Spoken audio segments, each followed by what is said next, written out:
Luke chapter 22. Now the feast of unleavened bread, called the Passover, was approaching, and the chief priests and the teachers of the law were looking for some way to get rid of Jesus, for they were afraid of the people. Then Satan entered Judas, called Iscariot, one of the 12. And Judas went to the chief priests and the officers of the temple guard and discussed with them how he might betray Jesus. They were delighted and agreed to give him money. He consented and watched for an opportunity to hand Jesus over to them when no crowd was present. Then came the day of unleavened bread, on which the Passover lamb had to be sacrificed. Jesus sent Peter and John, saying, "Go and make preparations for us to eat the Passover."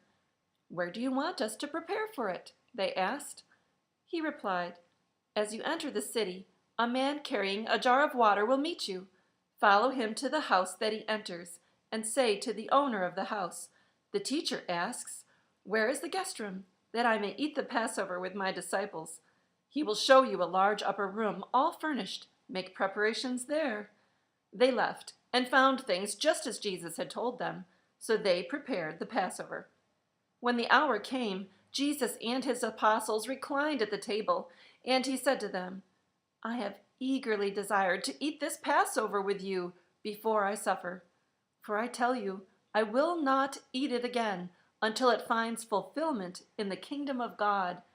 After taking the cup, he gave thanks and said, "Take this and divide it among you.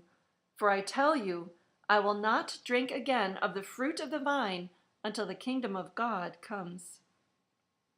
And he took bread, gave thanks, and broke it, and gave it to them, saying, "This is my body given for you. Do this in remembrance of me." In the same way, after the supper, he took the cup, saying, "This cup is the new covenant in my blood, which is poured out for you. But the hand of him who is going to betray me is with mine on the table. The Son of Man will go as it has been decreed, but woe to that man who betrays him." They began to question among themselves which of them it might be who would do this. Also, a dispute arose among them as to which of them was considered to be the greatest. Jesus said to them, "The kings of the Gentiles lord it over them, and those who exercise authority over them call themselves benefactors. But you are not to be like that. Instead, the greatest among you should be like the youngest, and the one who rules like the one who serves. For who is greater, the one who is at the table or the one who serves? Is it not the one who is at the table? But I am among you as one who serves. You are those who have stood by me in my trials, and I confer on you a kingdom, just as my Father conferred one on me, so that you may eat and drink at my table in my kingdom and sit on thrones, judging the 12 tribes of Israel. Simon, Simon, Satan has asked to sift you as wheat, but I have prayed for you, Simon, that your faith may not fail. And when you have turned back, strengthen your brothers." But he replied, "Lord, I'm ready to go with you to prison and to death." Jesus answered, "I tell you, Peter, before the rooster crows today, you will deny me. You will deny 3 times that you know me."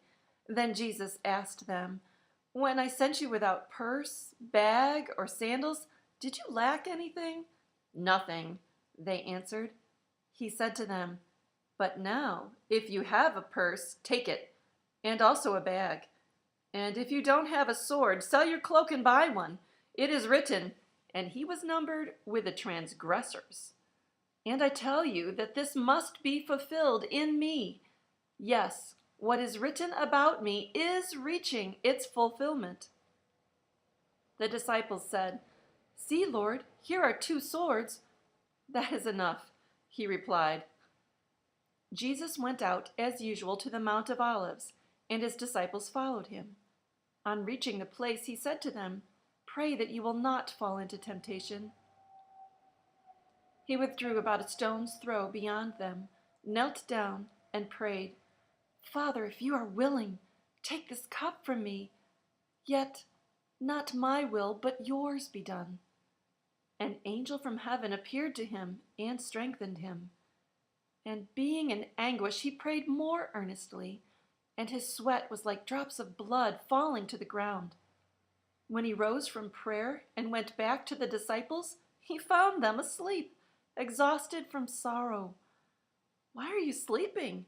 he asked them. "Get up and pray, so that you will not fall into temptation." While he was still speaking, a crowd came up, and the man who was called Judas, one of the 12, was leading them. He approached Jesus to kiss him, but Jesus asked, "Judas, are you betraying the Son of Man with a kiss?" When Jesus' followers saw what was going to happen, they said, "Lord, should we strike with our swords?" And one of them struck the servant of the high priest, cutting off his right ear. But Jesus answered, "No more of this." And he touched the man's ear and healed him. Then Jesus said to the chief priests, the officers of the temple guard, and the elders who had come for him, "Am I leading a rebellion, that you have come with swords and clubs? Every day I was with you in the temple courts, and you did not lay a hand on me. But this is your hour, when darkness reigns." Then, seizing him, they led him away and took him into the house of the high priest. Peter followed at a distance. But when they had kindled a fire in the middle of the courtyard and had sat down together, Peter sat down with them. A servant girl saw him seated there in the firelight. She looked closely at him and said, "This man was with him." But he denied it. "Woman, I don't know him," he said. A little later, someone else saw him and said, "You also are one of them." "Man, I am not," Peter replied. About an hour later, another asserted, "Certainly this fellow was with him, for he is a Galilean." Peter replied, "Man, I don't know what you're talking about." Just as he was speaking, the rooster crowed. The Lord turned and looked straight at Peter. Then Peter remembered the word the Lord had spoken to him. "Before the rooster crows today, you will disown me 3 times." And he went outside and wept bitterly. The men who were guarding Jesus began mocking and beating him. They blindfolded him and demanded, "Prophesy, who hit you?" And they said many other insulting things to him. At daybreak, the council of the elders of the people, both the chief priests and teachers of the law, met together, and Jesus was led before them. "If you are the Christ," they said, "tell us." Jesus answered, "If I tell you, you will not believe me, and if I asked you, you would not answer. But from now on, the Son of Man will be seated at the right hand of the mighty God." They all asked, "Are you then the Son of God?" He replied, "You are right in saying I am." Then they said, "Why do we need any more testimony? We have heard it from his own lips." Psalm 46, 10 and 11. "Be still and know that I am God. I will be exalted among the heathen. I will be exalted in the earth. The Lord of hosts is with us. The God of Jacob is our refuge." Selah. Make it a good day.